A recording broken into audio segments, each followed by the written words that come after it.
Dains Kazaskevičs līdz spēles sākumam pret līdervienību Daugava dažas minūtes. Kādi komentāri? Noskaņojums ir kauniecis. Protams, ka mēs vēlamies šodien turpināt mūsu pozitīvo sēriju pēc pēdējās uzvaras pret Metu, bet viegli mums nebūs. Pretinieki cīnās par zelta medaļām, motivācija ir ļoti augsta, pie tam mums līdz šim nav nereiz vēl izdevies Daugavpili uzvarēt. Redzēsim, es domāju, ka ļoti būtiski būs, kur komanda būs pirmā vārds. Ja mums tas izdosies, būs izredzes vinēt. Lielākā problēma, varbūt ne problēma, bet tāds uztraukums par to, kā izdosies debitēt vārdsargam Dmitrijam Grigorjevam, bet es domāju, ka ar partneru palīdzību un atbalstu viss būs kārtībā.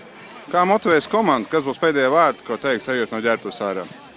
Es domāju, ka vārds vārdā es to nepateikšu, lai neatšifrētu, bet doma būs tāda. Mums ir jāaiziet un jānospēlē maksimāli organizēti, jāpalīdz viens otram, ja gadās kāds misē, kas kāda kļūda, un jābūt pārliecinātam par to, ka mēs varam šo spēli uzvarēt. Paldies, veiksmīgi!